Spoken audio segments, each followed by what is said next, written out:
हम लोग रक्त परिसंचरण के बारे में अध्ययन करेंगे। और जो पिछली क्लास में हमने 17 क्वेश्चन का टेस्ट रखा था, उस टेस्ट को भी इसी क्लास में अंत में हल करवाया जाएगा। तो चलिए स्टार्ट करते हैं रक्त परिसंचरण तंत्र को।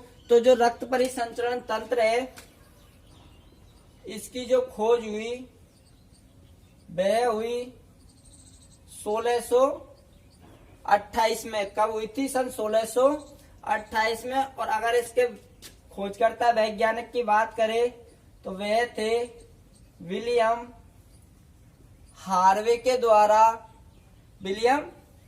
के द्वारा रक्त परिसंचरण तंत्र की सन 1628 में खोज की गई थी। और अगर बात करें कि रक्त परिसंचरण का जो अध्ययन किया जाता है, क्या किया जाता है? जो अध्ययन किया जाता है वह कौन सी शाखा के अंतर्गत किया जाता है? तो उस शाखा का बात करें तो उस शाखा का नाम है एंजियोलॉजी के अंतर्गत रक्त परिसंचरण तंत्र का अध्ययन किया जाता है। और इसके बाद में बात करें कि जो हमारी बॉडी के अंतर्गत जो रक्त पाया जाता है वह कैसा पाया जाता है? एक तरल संयोजी के रूप में। किसके रूप में? तरल संयोगी पदार्थ के रूप में रक्त पाया जाता है हमारी बॉडी के अंतर्गत। और अगर बात करें कि हमारी बॉडी के अंतर्गत जो रक्त पाया जाता है वह कुल भार का, क्या व्यक्ति का जो कुल भार होता है उसका कम से कम 7% है जो क्या पाया जाता है? हमारी बॉडी के अंतर्गत रक्त पाया जाता है। जबकि अगर इसकी प्रकृति की बात करें कि जो रक्त है इसकी प्रकृति कैसी होती है, तो इसकी प्रकृति होती है क्षारीय। कैसी होती है रक्त की प्रकृति? क्षारीय। रक्त की प्रकृति कैसी पाई जाती है हमारी बॉडी के अंतर्गत? क्षारीय होती है। जबकि इसके पीएच मान की बात करें तो इसका जो पीएच मान होता है वह होता है 7.4। इसका पीएच मान होता है। इसकी प्रकृति है वह क्षारीय होती है। और अगर हम बात करें कि जो एक वयस्क व्यक्ति होता है उसकी बॉडी के अंतर्गत कितना रक्त पाया जाता है, तो वयस्क जो व्यक्ति है उसके अंतर्गत 5 से लेकर 6 लीटर तक रक्त पाया जाता है। जबकि महिला की बात करें तो महिला के अंतर्गत 4 से 5 लीटर रक्त पाया जाता है। क्योंकि महिला के अंतर्गत जो प्रति माह जो मासिक चक्र होता है उसकी वजह से महिला की बॉडी के अंतर्गत रक्त कम पाया जाता है। इसीलिए वयस्क में 5 से 6 लीटर पाया जाता है और महिला में 4 से 5 लीटर पाया जाता है। उसके बाद में बात करें कि जो रक्त है उसे रक्त को 2 भागों में विभाजित किया गया है। कितने भागों में? रक्त को 2 भागों में विभाजित किया गया है। पहले की अगर बात करें तो पहला है प्लाज्मा। कौन सा है? प्लाज्मा। पहले की अगर बात करें तो पहला है प्लाज्मा। दूसरे की बात करें तो दूसरा है रुधिराणु। अर्थात एक बार फिर से देख लो, रक्त परिसंचरण तंत्र की जो खोज की गई थी वह विलियम हार्वे नामक वैज्ञानिक के द्वारा सन 1628 में की गई थी। और अगर बात करें कि जो रक्त परिसंचरण तंत्र है इसका अध्ययन किसके अंतर्गत किया जाता है, कौन सी शाखा के अंतर्गत किया जाता है, तो इसका जो अध्ययन किया जाता है वह एंजियोलॉजी के अंतर्गत किया जाता है। और बात करें कि हमारी बॉडी के अंतर्गत जो रक्त पाया जाता है वह किस प्रकार का पाया जाता है? एक तरल संयोजी के रूप में पाया जाता है। जबकि बात करें कि व्यक्ति के कुल भार का कितना परसेंट जो है जो रक्त पाया जाता है वह 7% पाया जाता है। और इसकी प्रकृति की बात करें कि इसकी प्रकृति अम्लीय है या क्षारीय है, तो जो रक्त की प्रकृति होती है वह कैसी होती है? क्षारीय होती है। और इसीलिए इसके पीएच मान की बात करें तो इसका पीएच मान होता है 7.4। एक वयस्क व्यक्ति की बात करें जिसके अंतर्गत कितना ब्लड पाया जाता है, तो एक वयस्क व्यक्ति के अंतर्गत 5 से 6 लीटर ब्लड पाया जाता है। जबकि महिला की बात करें तो महिला के अंतर्गत 4 से 5 लीटर ब्लड पाया जाता है। इसके बाद में रक्त को 2 भागों में विभाजित किया गया है। पहले की अगर बात करें तो पहला है प्लाज्मा। दूसरे की बात करें तो दूसरा है रुधिराणु। प्लाज्मा के अंतर्गत सीरम वगैरह उसको रखा गया है। जबकि रुधिर कणिका की बात करें तो रुधिर कणिका के अंतर्गत आरबीसी है, डब्ल्यूबीसी है, प्लेटलेट्स है, इन तीनों को रखा गया है। तो पहले भाग की बात करते हैं प्लाज्मा की। किसकी बात करते हैं? प्लाज्मा की। देखिए दोस्तों, वीडियो को एक दो बार देख लिया करो ताकि आपको कंठस्थ याद हो जाए। जो हम क्लास ले रहे हैं इसमें जिस टॉपिक को पढ़ा रहे हैं उसको पूरी डीपली तरीका से पढ़ाया जा रहा है, ताकि आपका एग्जाम में कोई भी क्वेश्चन नहीं छूटे। और आपको हमारी क्लास अच्छी लगे तो हमारे चैनल को प्लीज सब्सक्राइब करें, शेयर करें, लाइक करें और अपने दोस्तों को भी शेयर कर दिया करो, ताकि उनको भी क्लास का फायदा हो सके। चलिए बात करते हैं पहले भाग की। तो पहला है कौन सा है? प्लाज्मा। दूसरा है, पहला है प्लाज्मा, दूसरा है रुद्राणु। तो प्लाज्मा की बात करते हैं तो प्लाज्मा जो हमारी बॉडी के अंतर्गत पाया जाता है, यह एक अजीवित तरल भाग होता है। कैसा होता है? अजीवित तरल भाग होता है। हमारी बॉडी के अंतर्गत जो प्लाज्मा पाया जाता है, यह कैसा होता है? अजीवित तरल भाग होता है। जबकि इसकी बात करें कि हमारी बॉडी के अंतर्गत जो रक्त पाया जाता है 5 से 6 लीटर, महिला के अंतर्गत 4 से 5 लीटर, तो उस रक्त में 4 से 5 लीटर या 5 से 6 लीटर जो रक्त पाया जाता है, उसमें जो 60% होता है वह क्या होता है? प्लाज्मा। कुल रक्त में जो 60% भाग है वह कौन सा होता है? प्लाज्मा होता है। और इसके बाद में बात करें कि हमारे बॉडी के अंतर्गत प्लाज्मा का कार्य कौन सा काम होता है, क्या कार्य होता है? तो प्लाज्मा के अगर कार्य की बात करें तो प्लाज्मा का जो कार्य होता है वह होता है कि हमारी बॉडी के अंतर्गत जो भोजन प्राप्त किया जाता है, उस भोजन, पचे हुए भोजन एवं हार्मोन्स का, किसका? पचे हुए भोजन व हार्मोन का बॉडी में संवहन करने का कार्य किसका होता है? प्लाज्मा का होता है। और इसकी बात करें कि जो हमारे बॉडी के अंतर्गत जो प्लाज्मा पाया जाता है, जैसे कि आपने देखा होगा कि जो लैब वगैरह अपन जांच करवाते हैं, उसमें जो रक्त ब्लड सैंपल लिया जाता है, तो उस सैंपल को 15 मिनट के लिए रख दिया जाता है। तो उसके बाद में नीचे है वह रुधिर, आरबीसी है, डब्ल्यूबीसी है, प्लेटलेट्स है, वह नीचे बैठ जाती है। जबकि जो ऊपर व्हाइट कलर का जो रह जाता है वह क्या होता है? प्लाज्मा अर्थात सीरम होता है। क्या होता है? सीरम। सीरम कौन सा होता है? जो ब्लड के ऊपर जो व्हाइट कलर का जो होता है लिक्विड पदार्थ, प्लाज्मा होता है, वह सीरम होता है। और इस सीरम के अंतर्गत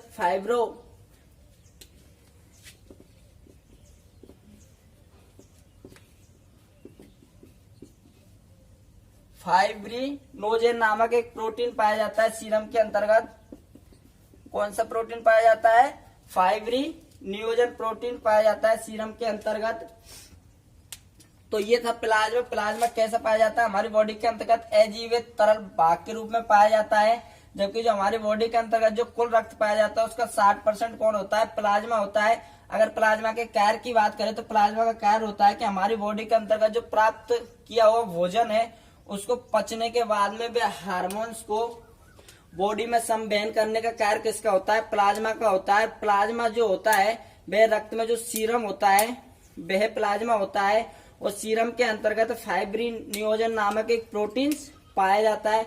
उसके बाद में बात करें सेकंड भाग की, तो सेकंड भाग होता है रुधिराणु। कौन सा होता है? रुधिराणु। सेकंड भाग की बात करें तो सेकंड भाग होता है रुधिराणु, जिसके अंतर्गत आरबीसी है, डब्ल्यूबीसी है, प्लेटलेट्स है। इनका अध्ययन किसके अंतर्गत किया जाता है? रुधिराणु के अंतर्गत। सेकंड भाग कौन सा है? रुधिराणु।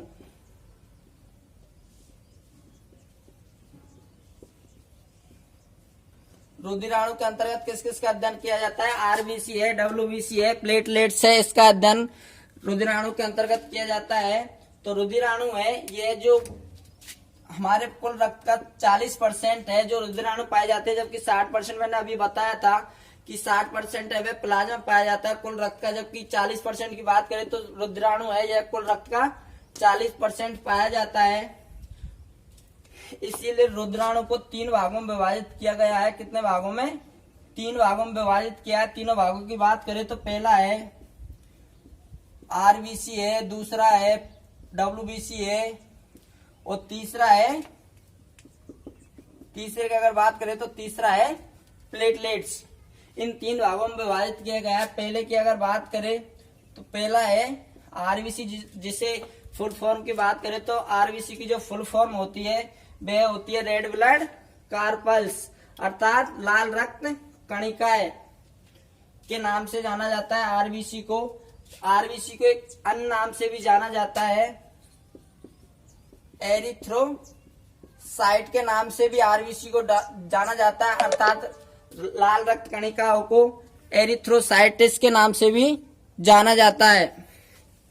इसके बाद में बात करें कि जो आरबीसी का निर्माण है वह व्यक्ति की बॉडी के अंतर्गत कहाँ होता है, तो आरबीसी का जो निर्माण है वह होता है अस्थि मज्जा के अंतर्गत। कहाँ पर होता है? अस्थि मज्जा के अंतर्गत, अर्थात जो हमारी बॉडी के अंतर्गत जो हड्डी पाई जाती है उसमें जो अंतर एक ठोस पदार्थ पाया जाता है उसे अस्थि मज्जा कहा जाता है। अर्थात अस्थि के अंदर जो मज्जा पाया जाता है, ठोस पदार्थ पाया जाता है, उसके अंतर्गत आरबीसी का निर्माण होता है। और अगर बात करें इसके जीवन काल की कि हमारी बॉडी के अंतर्गत आरबीसी है वह कितने दिन के लिए जीवित रहती है, तो अगर इसके जीवन काल की बात करें तो आरबीसी का जो जीवन काल होता है वह 120 दिन होता है, अर्थात 1 से लेकर 120 दिन होता है। उसके बाद में हमारी बॉडी के अंतर्गत आरबीसी है वह नष्ट हो जाती है। और अगर बात करें कि एक वयस्क व्यक्ति है उसके अंतर्गत तो अस्थि मज्जा होता है, जबकि बाल्यावस्था की बात करें, किसकी? बाल्यावस्था की बात करें तो बाल्यावस्था के अंतर्गत आरबीसी का निर्माण लीवर के अंतर्गत होता है। कहाँ पर होता है? लीवर के अंतर्गत होता है। जबकि भ्रूण की अगर बात करें, भ्रूण अवस्था में जो बच्चा होता है उसकी अगर बात करें तो भ्रूण अवस्था के अंतर्गत किसमें? भ्रूण अवस्था में यह पिलिया, कहाँ पर? भ्रूण अवस्था में आरबीसी का जो निर्माण होता है वह पिलिया में होता है। जबकि बाल अवस्था की बात करें तो बाल अवस्था में लीवर में होता है। और एक वयस्क अवस्था की बात करें तो वयस्क अवस्था में अस्थि मज्जा में होता है। जबकि बात करें कि आरबीसी के अंतर्गत केंद्रक नहीं पाया जाता है, केंद्रक जो होता है वह आरबीसी के अंतर्गत नहीं पाया जाता है। और बात करें कि जो हमारी प्रकृति है उसके अंतर्गत केवल हमारे रक्त के अंतर्गत आरबीसी पाई जाती है, आरबीसी में केंद्रक नहीं पाया जाता है। जबकि प्रकृति के अंतर्गत जो ऊंट है, लामा है, क्या है? ऊंट है, लामा है, इनका जो रक्त पाया जाता है उसके अंतर्गत आरबीसी पाई जाती है। ये एक अपवाद के रूप में है कि सभी प्राणियों के रक्त में आरबीसी नहीं पाई जाती, जबकि जो ऊंट है, लामा है, इनका जो रक्त है उसके अंतर्गत आरबीसी पाई जाती है। जबकि इसकी बात करें कि जिसमें जो सहायक है, कौन कौन सी चीजों से, कौन कौन से खनिज लवण है उनसे हमारी बॉडी के लिए आरबीसी जो सहायकता प्रदान करते हैं, अर्थात सहायक होते हैं, उनकी अगर बात करें तो उनमें है जैसे प्रोटीन्स है, क्या है? प्रोटीन है, आयरन है, B12 विटामिन है। ये हमारे आरबीसी के अंतर्गत एक सहायक के रूप में कार्य करते हैं, प्रोटीन, आयरन और B12। इसके बाद में बात करें कि जो आरबीसी है यह 120 दिन के बाद में कहाँ पर नष्ट होती है, तो पिलिया नामक जो होता है, पिलिया है, लीवर है, इन्हें आरबीसी का कब्रिस्तान भी कहा जाता है। इनमें जाके आरबीसी नष्ट होती है। क्या होती है? नष्ट होती है। इसीलिए नष्ट होने के कारण ही लीवर और पिलिया को आरबीसी का कब्रिस्तान भी कहा जाता है, शमशान घाट भी कहा जाता है, और एक और अन्य नाम से भी जाना जाता है, बूचड़ खाना। किस नाम से? बूचड़ खाना के नाम से भी जाना जाता है। बूचड़ खाना का अर्थ यह होता है, शमशान घाट होता है, और शमशान घाट है, कब्रिस्तान है, बूचड़ खाना है, इन नामों से जाना जाता है। आरबीसी का जो कब्रिस्तान नाम से किसे जाना जाता है? लीवर और पिलिया को माना जाता है। उसके बाद में बात करें कि जो आरबीसी है इसमें जो एचबी होता है, हमारा जो रक्त पाया जाता है उसका जो लाल रंग होता है वह किसके कारण होता है? आरबीसी के कारण होता है। और आरबीसी का जो लाल रंग है वह किसके कारण होता है? एचबी के कारण होता है, अर्थात हीमोग्लोबिन के कारण है। वह आरबीसी का जो लाल रंग होता है वह हीमोग्लोबिन के कारण होता है। और जो हीमोग्लोबिन है उसके अंतर्गत एक प्रोटीन्स पाया जाता है। अगर उस प्रोटीन्स की बात करें, हीमोग्लोबिन के अंतर्गत एक तो हिम नामक जो रंजक पाया जाता है, कौन सा? हिम नामक रंजक पाया जाता है, हिम नामक रंजक पाया जाता है। और जबकि ग्लोबिन की बात करें तो ग्लोबिन है, ग्लोबिन है वह एक प्रोटीन्स के रूप में पाया जाता है, अर्थात वह जो ग्लोबिन पाया जाता है वह एक लोहा युक्त होता है। कौन सा युक्त?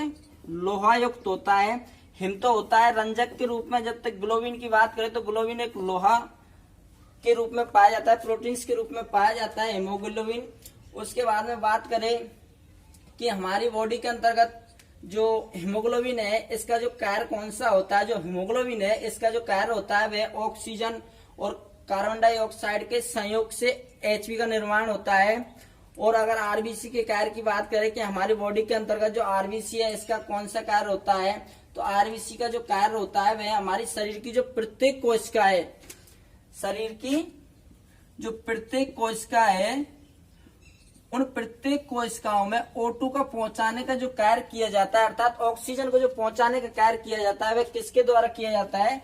आरबीसी के द्वारा प्रत्येक कोशिका के अंतर्गत O2 को पहुंचाने का कार्य किया जाता है। और जो CO2 होती है अर्थात कार्बन डाइऑक्साइड होती है उसे वापस लाने का कार्य किसका होता है? आरबीसी का होता है। उसके बाद में बात करें कि अगर बॉडी के अंतर्गत जो वयस्क व्यक्ति है या व्यक्ति है उसकी बॉडी के अंतर्गत आरबीसी की कमी आ जाए तो कौन सा रोग होगा? तो अगर आरबीसी की कमी आ जाए व्यक्ति के अंतर्गत तो एनीमिया रोग होगा। कौन सा होगा? एनीमिया रोग होगा। एनीमिया नामक रोग होगा। अगर व्यक्ति की बॉडी के अंतर्गत आरबीसी की कमी आ जाएगी तो कौन सा रोग होगा? एनीमिया होगा। जबकि अगर बात करें कि व्यक्ति के अंतर्गत अगर आरबीसी की अधिकता पाई जाती है, कौन सी? कमी से, तो एनीमिया रोग होगा। जबकि अगर अधिक आरबीसी पाई जाती है तो कौन सा रोग होगा? पोलिसाय। कौन सा रोग होगा? पोलिसाय नामक रोग होगा। आरबीसी की अधिकता के कारण और कमी के कारण एनीमिया रोग होगा।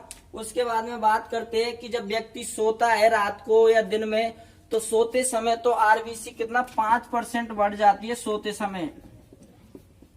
समय 5% बढ़ जाती है। जबकि अगर कोई व्यक्ति ऊंचाई पर रहता है जैसे 420 है या ऊंचाई पर रहता है तो व्यक्ति के बॉडी के अंतर्गत 30% आरबीसी बढ़ जाती है ऊंचाई पर रहने वाले व्यक्तियों के अंतर्गत। उसके बाद में बात करें कि जो हमारी आरबीसी है बॉडी के अंतर्गत आरबीसी पाई जाती है इसकी गणना किससे की जाती है? तो हमारी बॉडी के अंतर्गत जो आरबीसी पाई जाती है इसकी जो गणना की जाती है वह की जाती है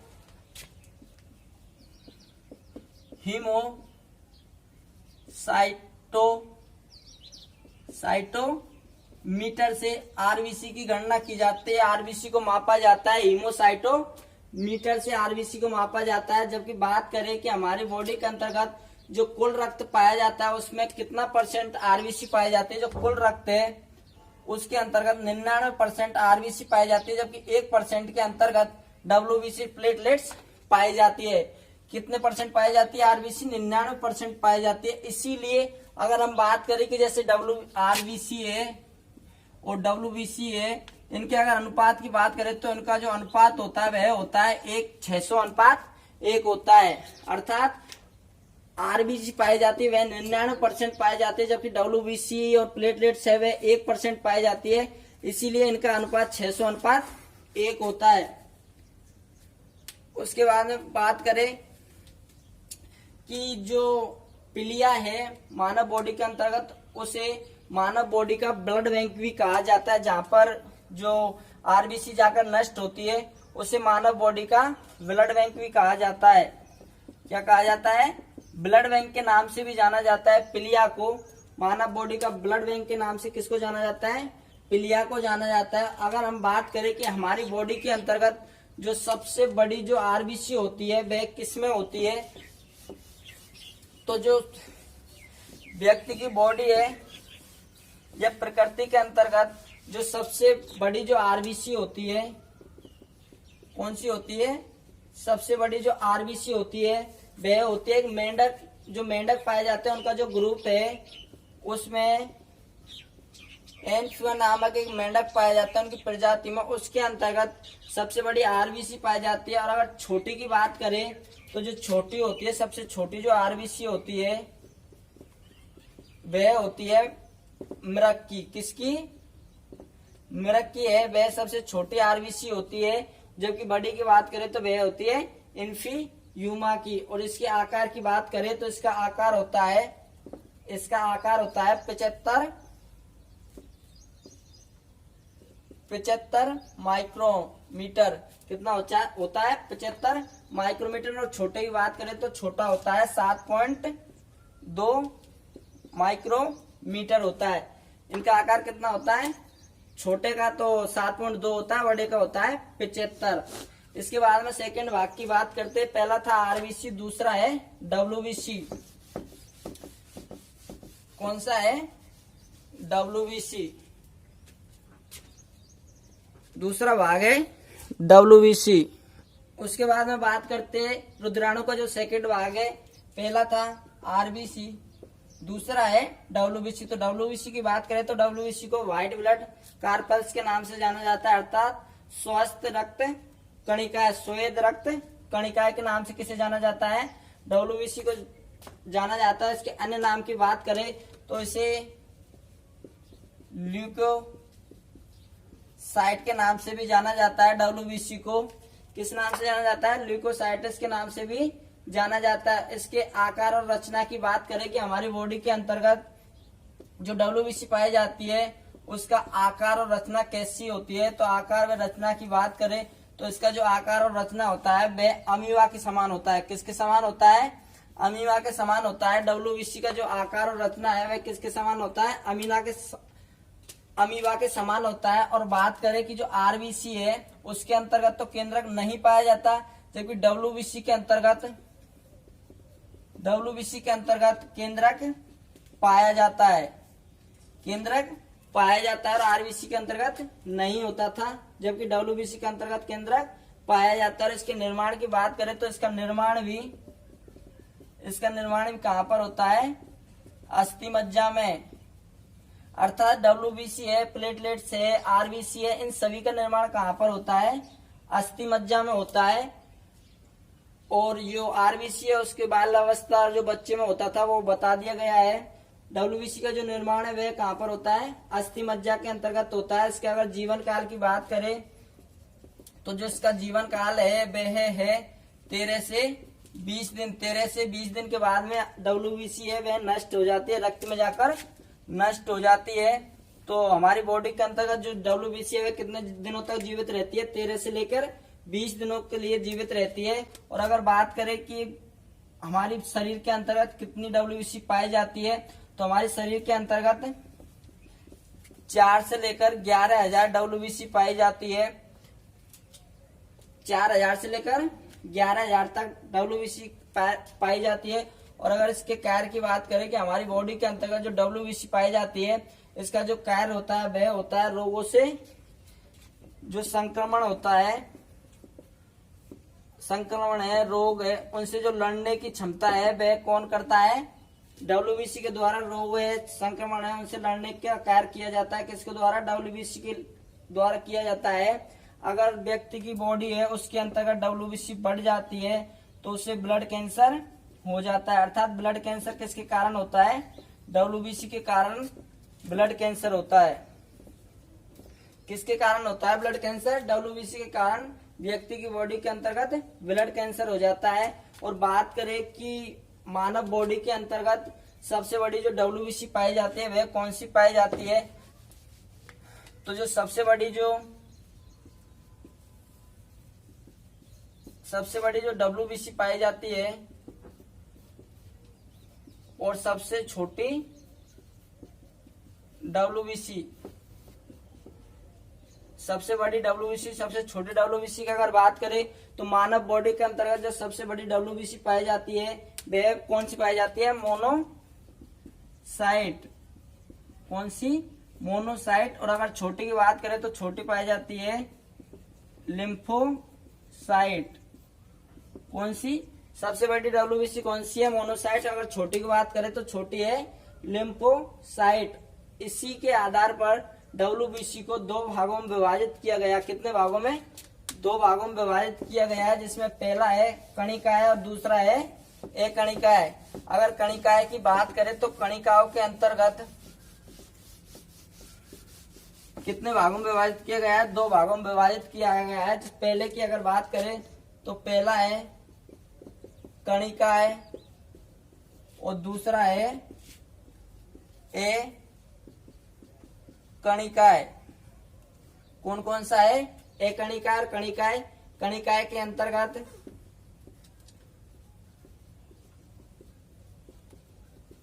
न्यूट्रोफिल्स को रखा गया है। किसको, न्यूट्रोफिल्स है, एसिडोफिल्स है, एसिडोफिल है, बेसोफिल्स है, बेसोफिल से अर्थात कणिकाओं के अंतर्गत कौन कौन सा, न्यूट्रोफिल है, एसिडोफिल है, बेसोफिल है, इन्हें किसके अंतर्गत रखा गया है, कणिकाओं के अंतर्गत रखा गया है। जबकि एकणिका की बात करें तो एकणिका के अंतर्गत मोनोसाइट और लिम्फोसाइट को रखा गया है। मोनोसाइट और लिम्फोसाइट को किसके अंतर्गत रखा गया है, एकणिका के अंतर्गत रखा गया है, जो कि डब्ल्यूबीसी की सबसे बड़ी डब्ल्यूबीसी, सबसे छोटी डब्ल्यूबीसी होती है। सबसे बड़ी अभी बताया था मोनोसाइट होती है, सबसे छोटी कौन सी होती है, सबसे छोटी जो डब्ल्यूबीसी पाई जाती है वह होती है लिम्फोसाइट। इसके बाद में बात करते हैं किसकी, प्लेटलेट्स की। किसकी बात करते हैं, उसके बाद में बात करते हैं किसकी, प्लेटलेट्स की। तो प्लेटलेट्स को थ्रोम्बोसाइट नाम से भी जाना जाता है। किस नाम से जाना जाता है, थ्रोम्बोसाइट के नाम से भी जाना जाता है। और प्लेटलेट्स से इसका निर्माण भी कहाँ पर होता है, प्लेटलेट्स के निर्माण की बात करें तो इसका निर्माण भी कहाँ पर होता है, अस्थि मज्जा में। कहाँ पर होता है प्लेटलेट्स का निर्माण, अस्थि मज्जा के अंतर्गत प्लेटलेट्स का निर्माण होता है। और इसके अंतर्गत, प्लेटलेट्स के अंतर्गत केंद्रक है वह नहीं पाया जाता है। एकमात्र डब्ल्यूबीसी थी जिसके अंतर्गत केंद्रक पाया गया, जबकि आरबीसी और प्लेटलेट्स है इनके अंतर्गत केंद्रक नहीं पाया गया। और बात करें कि एक व्यक्ति है उसके अंतर्गत कितनी प्लेटलेट्स पाई जाती है, स्वस्थ व्यक्ति के अंतर्गत 1.5 लाख से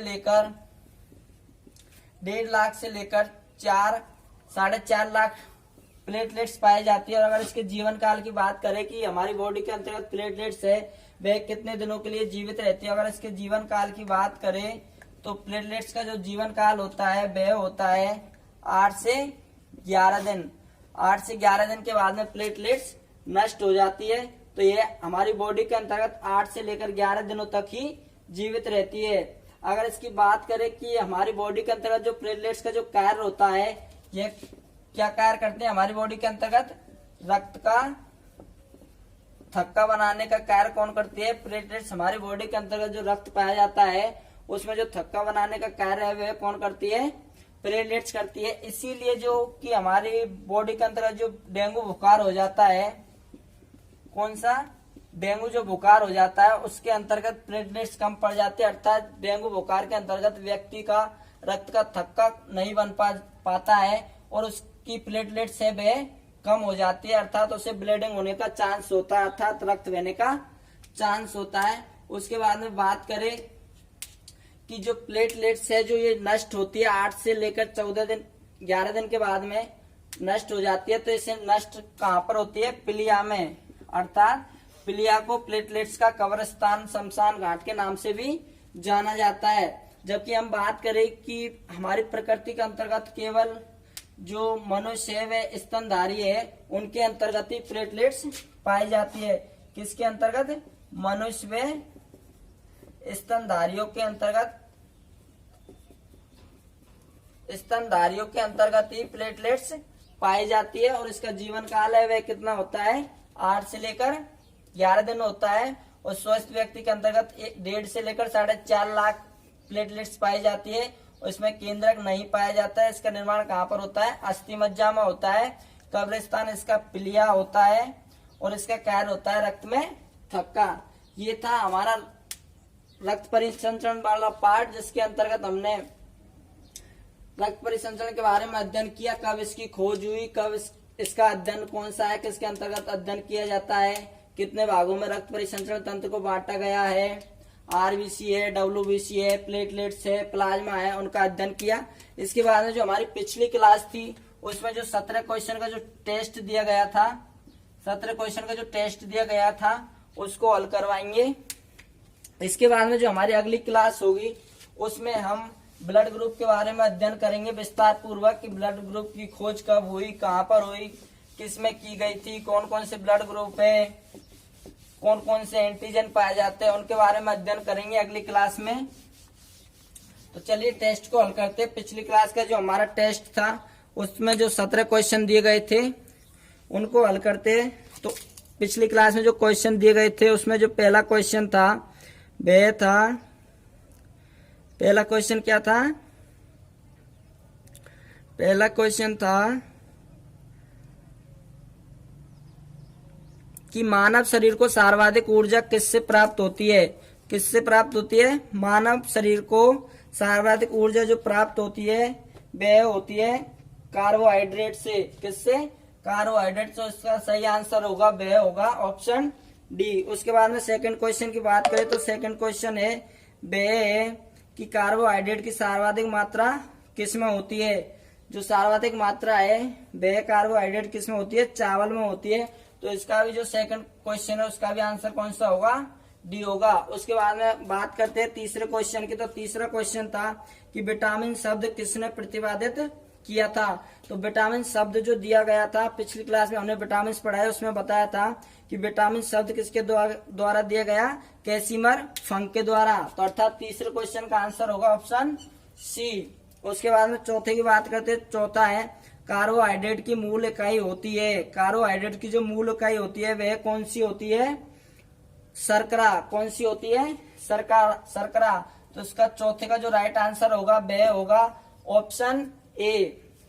उसके बाद में पांचवे की अगर बात करते हैं तो पांचवा है कि निम्न में कौन सी मोनोसेक्राइड नहीं पाई जाती है?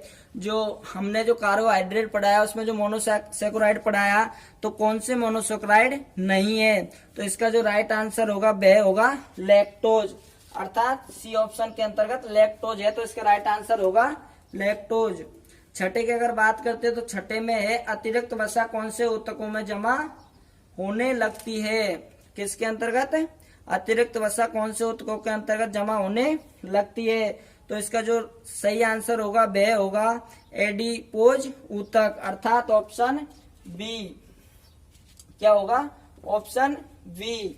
उसके बाद में सातवें की बात करते हैं तो सातवां है कि प्रोटीन्स की जो मूल इकाई होती है, प्रोटीन्स की जो मूल इकाई होती है वह कौन सी है? तो इसका जो राइट आंसर होगा वह होगा अमीनो अम्ल। अर्थात ऑप्शन बी। ऑप्शन बी होगा जिसमें अमीनो अम्ल है वह है प्रोटीन्स की मूल इकाई। उसके बाद में बात करते क्वेश्चन 8 में कि जो प्रोटीन्स का जो नामकरण किया गया वह किस वैज्ञानिक के द्वारा किया गया? तो इसका जो राइट आंसर होगा वह होगा ऑप्शन बी बर्जीलियस व मुल्डर के द्वारा। कौन सा होगा? Option B. ऑप्शन बी होगा 8वें का राइट आंसर। 9वां है कि प्रोटीन्स में जो कार्बन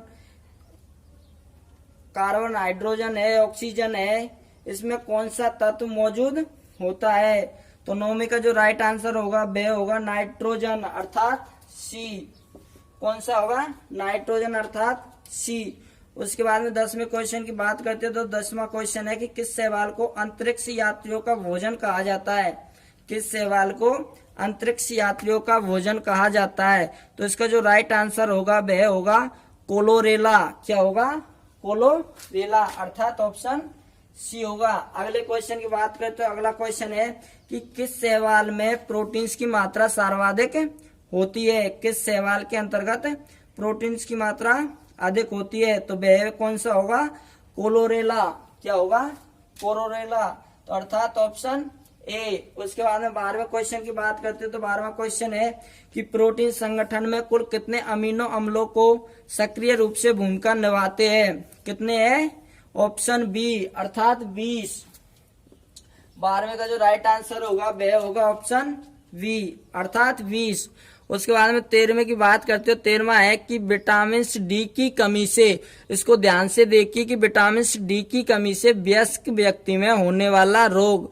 आप ऑप्शन ए को सही करेंगे जिसमें सूखा रोग है, रिकेटस है, जबकि इसमें बच्चों की नहीं पूछ रहा है, इसमें वयस्क व्यक्ति की पूछ रहा है। तो इसमें वयस्क व्यक्ति में जो होने वाला रोग है वह है ऑस्टियोमलेशिया रोग। अर्थात ऑप्शन डी सही हो, ऑप्शन सी सही होगा। उसके बाद में बात करते हैं अगले क्वेश्चन। तो अगला क्वेश्चन है कि हमारी बॉडी के अंतर्गत जब 1 ग्राम वसा प्राप्त की जाती है तो उसमें कितनी कैलोरी ऊर्जा प्राप्त होती है? तो उसमें होती है 9 किलो कैलोरी ऊर्जा। तो अर्थात ऑप्शन सी सही होगा। कौन सा होगा? Option C. इसके बाद में अगले क्वेश्चन की बात करते हो तो अगला क्वेश्चन है कि संतृप्त बसीय अम्लों का उदाहरण कौन सा है? तो इसमें पहला है घी है, मोम है, चर्बी है। तो इसमें ऑप्शन डी सही होगा, अर्थात सभी सही। उपयुक्त सभी के अंतर्गत संतृप्त वसा पाई जाती है। उसके बाद में जो अगला क्वेश्चन है वह है कि मनुष्य के जो बाल, नाखून है, जानवरों के सींग है, वह कौन सी प्रोटीन्स के बने होते हैं? तो वह बने होते हैं केराटिन प्रोटीन्स के, अर्थात ऑप्शन सी सही होगा।